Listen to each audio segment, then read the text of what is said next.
महाराष्ट्र में अघाड़ी सरकार पर संकट के बादल मंडरा रहे हैं। उद्धव सरकार के मंत्री और पुराने शिव सैनिक एकनाथ शिंदे ने खुलकर बगावत कर दी है। वो अपने साथ 40 विधायक लेकर घूम रहे हैं। वहीं शिवसेना नेता संजय राउत द्वारा विधानसभा भंग होने के संकेत देने के बाद से महाराष्ट्र में राजनीतिक हलचलें बढ़ गई हैं। शिवसेना ने कैबिनेट बैठक खत्म होने के बाद विधायकों के लिए एक व्हिप जारी किया है, जिसमें उद्धव के आधिकारिक आवास वर्षा पहुंचने का फरमान सुनाया गया है। कहा गया है कि अगर कोई विधायक नहीं पहुंचता है तो उस पर कार्रवाई की जाएगी।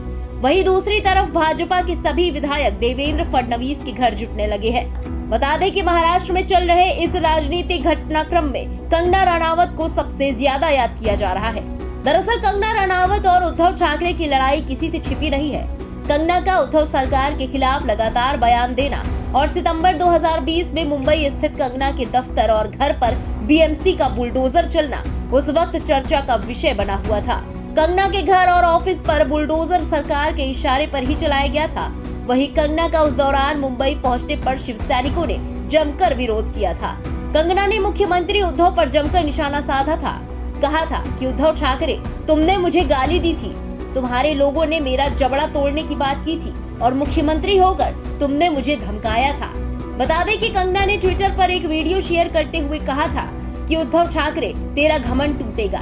उन्होंने कहा कि उद्धव ठाकरे, तुझे क्या लगता है कि तूने फिल्म माफिया के साथ मिलकर मेरा घर तोड़ के मुझसे बहुत बड़ा बदला लिया है। आज मेरा घर टूटा है, कल तेरा घमंड टूटेगा। ये वक्त का पहिया है, याद रखना, हमेशा एक जैसा नहीं रहता। उद्धव ठाकरे, तुमने मुझे कल अपने भाषण में गाली दी, नमक हराम कहा। इससे पहले भी सोनिया सेना के कई लोगों ने मुझे गंदी गालियां दी है, धमकाया है, मेरा जबड़ा तोड़ना या ओपनली मुझे मार देना या हरामखोर कहना, इस तरह की कई अभद्र गालियां इससे पहले भी मुझे सोनिया सेना ने दी है। लेकिन आप नहीं देखेंगे कि जो भी नारी सशक्तिकरण के जो ठेकेदार हैं उन्होंने कुछ नहीं कहा। उसी भाषण में आपने जो हिमालयज है, हिमाचल है, जो कि मां पार्वती की जन्मभूमि है, उन्हें हिमाचल पुत्री कहा जाता है, लॉर्ड शिवा महादेव की कर्म भूमि है। आज भी कण कण में मां पार्वती और शिव यहाँ बसे हुए हैं, इसे देवभूमि कहा जाता है। इसके बारे में आपने इतनी ज्यादा तुच्छ बातें की हैं। एक चीफ मिनिस्टर होके आपने पूरी स्टेट को नीचे गिराया है, क्योंकि आप सिर्फ एक लड़की से नाराज है और वो लड़की आपके बेटे की उम्र की है। चीफ मिनिस्टर, आप मुझसे बहुत नाराज हुए थे जब मुझे धमकाने के बाद मुंबई में मैंने वहां की तुलना, क्योंकि वहां पे आजाद कश्मीर के नारे लगे थे और आपकी सोनिया सेना ने उसे डिफेंड किया था, इसलिए मैंने कहा था उसकी तुलना पीओके से की। तो बहुत ज्यादा संविधान के जो बचाने वाले हैं वो उछल के आए थे। लेकिन कल आपने उसी भाषण में भारतवर्ष की तुलना पाकिस्तान से की। अब वो संविधान वाले नहीं आएंगे, क्योंकि उनके मुंह में कोई पैसा नहीं ठूस रहा है। मैं बात कहना चाहती हूँ कि जितने भी देशभक्त लोग हैं उनका एक रवैया मैंने देखा है कि आपकी कोई सहायता नहीं करता है। वो ये कहते हैं कि अगर आप देशभक्ति के बारे में बात करते हैं, देश के लिए कुछ करते हैं, तो आप कौन सा हम पे एहसान कर रहे हैं। आप खुद के लिए, अपने लिए ये कर रहे हैं, अपने देश के लिए ये कर रहे हैं। वो कहते हैं हमारे पास ना पैसे हैं, ना हमें ठूसने आते हैं, ना हम खुद ही लेते हैं। लेकिन देश विद्रोह के लिए आपके मुंह में पैसे ठूसे जाते हैं। तो ये जो संविधान को बचाने वाले हैं, कल एक वर्किंग चीफ मिनिस्टर ने एक लड़की को सरेआम गाली दी, वो कुछ नहीं कहेंगे। Chief minister, what I want to tell you is कि सत्ताएं आती जाती हैं।